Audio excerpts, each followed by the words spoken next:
वहीं साध्वी प्रेम बाइसा की मौत से अब पर्दा उठ चुका है। मेडिकल रिपोर्ट में एक बड़ा खुलासा हुआ। कंपाउंडर की 3 स्तर पर लापरवाही सामने आई है। हार्ट अटैक से साध्वी प्रेम बाइसा की मौत हुई थी। गंभीर बीमारी के चलते कार्डियोपल्मोनरी अरेस्ट उन्हें हुआ था। साध्वी प्रेम बाइसा के निधन पर बड़ा खुलासा हुआ है। बता दें कि पुलिस कमिश्नर ओम प्रकाश ने प्रेस कॉन्फ्रेंस पर एसआईटी की जांच रिपोर्ट सार्वजनिक करते हुए बताया कि साध्वी की मौत चिकित्सकीय लापरवाही के कारण है।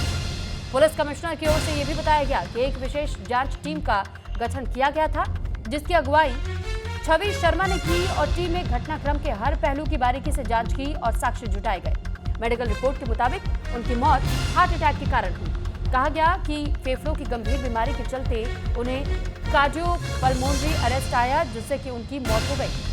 आपको याद होगा कि इस पूरे मामले को लेकर के लगातार साध्वी बाइसा की मौत को लेकर के ये कहा जा रहा था कि इसमें कोई नया एंगल निकलकर सामने आ सकता है, लेकिन जिस वक्त क्योंकि उनको जैसे इंजेक्शन दिया गया, इंजेक्शन लगाने की कुछ ही देर के बाद उनकी मौत की खबर सामने आई और इसके बाद संदिग्ध घेरे में उनके परिवार के ही लोग आने शुरू हो गए, यानी कि उनके पिता।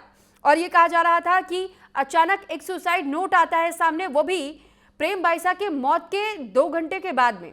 इस पर भी सवाल उठे कि इंस्टाग्राम का आखिर पासवर्ड किसके पास था। उनके पिता ने ये सुसाइड नोट पोस्ट किया, क्यों किया, इसके पीछे की वजह क्या रही। और साथ ही साथ ये भी सवाल उठने लगे थे कि जिस वक्त उनसे इंस्टाग्राम का आईडी पासवर्ड और उनके फोन का आईडी पासवर्ड उनके पिता से मांगा गया था, पिता ने इससे इनकार कर दिया था। लेकिन अब इस पूरे मामले को लेकर के एक नया मोड़ सामने आ चुका है। बताया जा रहा है कि जो संशय बना हुआ था, एक क्वेश्चन मार्क बना हुआ था कि क्या वाकई हार्ट अटैक की वजह से मौत हुई या जानबूझकर के कोई ऐसा इंजेक्शन लगाया गया, तो इसमें यह जानकारी मिली है कि मेडिकल लापरवाही हुई है, जिस वजह से साध्वी प्रेम बाइसा की तबीयत बिगड़ी और उसके बाद बताया जा रहा है कि उन्हें हार्ट अटैक आ गया, जिस वजह से उनकी मौत हो गई। तो 3 स्तर पर लापरवाही सामने आई। अब आप ये समझिए कि इस जांच के वक्त में जांच दल ने लगभग 44 लोगों के बयान दर्ज किए थे। 106 लोगों की कॉल डिटेल भी खंगाली गई। सोशल मीडिया एक्टिविटी का भी विश्लेषण किया गया। साध्वी की मेडिकल हिस्ट्री तक खंगाली गई। टाइमलाइन तैयार करने के लिए सीसीटीवी भी बरामद किया गया और मिलने वाले लोगों के बयानों का भी सहारा लिया गया। जांच में सबसे गंभीर तथ्य कंपाउंडर देवी सिंह की ओर से दिए गए इंजेक्शन को लेकर के सामने आया। कंपाउंडर की 3 स्तर पर लापरवाही सामने आई।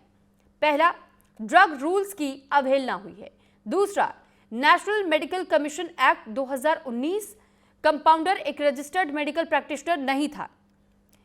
और तीसरा, नर्सिंग कोर्स करने के बावजूद उसने उन सीमाओं का उल्लंघन किया जो एक नर्स या फिर कंपाउंडर के लिए तय होते हैं। साध्वी की मौत की मिस्ट्री उसी दौरान से उलझ गई थी जिस वक्त उनकी मौत की खबर सामने आई थी। 28 जनवरी को मौत हुई साध्वी प्रेम बाइसा की। दोपहर तबीयत उनकी बिगड़ी थी और शाम 5:30 तक उनकी मौत की खबर बाहर आ गई। मौत के 4 घंटे के बाद से रात 9:28 पर इंस्टाग्राम पर एक क्रिप्टिक पोस्ट किया गया। यह क्रिप्टिक पोस्ट कुछ और नहीं बल्कि एक सुसाइड नोट था।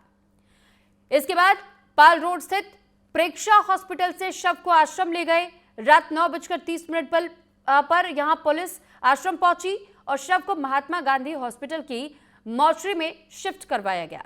29 जनवरी को जो पूरा विवाद निकलकर सामने आया, साध्वी के अंतिम संस्कार को लेकर के 2 पक्ष आमने सामने हो गए। दोपहर 3:30 पर पोस्टमार्टम कर शव सौंपा गया। शाम 6:30 पर शव बालोतरा जिले के परेऊ पहुंचा। वहीं 30 जनवरी को समाधि दी गई, यानी शव को सुबह अंतिम दर्शन करने के लिए रखा गया। दोपहर 12:30 पर परेऊ गांव स्थित उनके आश्रम के पास ही समाधि दे दी गई। तो ये पूरी टाइमलाइन हमने आपको बताई कि कैसे साध्वी प्रेम बाइसा की मौत मिस्ट्री जहां उलझी हुई दिखाई दे रही थी, अब उस पर से कहा जा रहा है कि पर्दा उठ चुका है।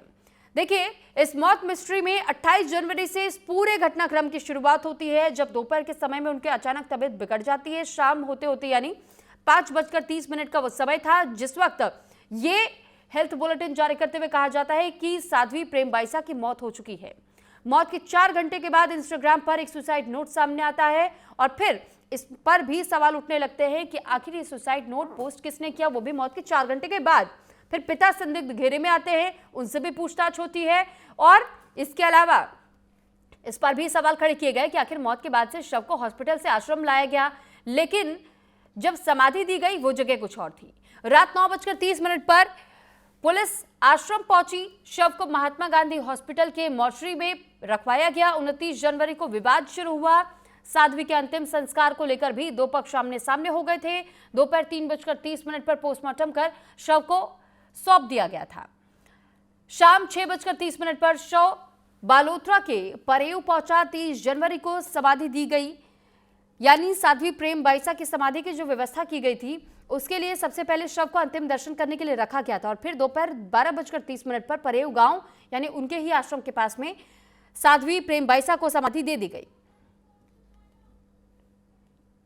तो फिलहाल देखिए ये पूरी मौत की गुत्थी क्या कुछ थी ये भी हम आपको बता रहे हैं। विस्ट्रा फॉरेंसिक साइंस लैब रिपोर्ट का इंतजार लंबा समय तक किया गया था। एफएसएल टीम ने तमाम सबूत जुटाए थे और इसमें भी ये कयास लगाए जा रहे थे कि कहीं कोई और एंगल तो नहीं निकलकर सामने आएगा, लेकिन अब ये कहा जा रहा है कि उनकी जो जान गई थी वो कंपाउंडर की लापरवाहियों की वजह से गई है।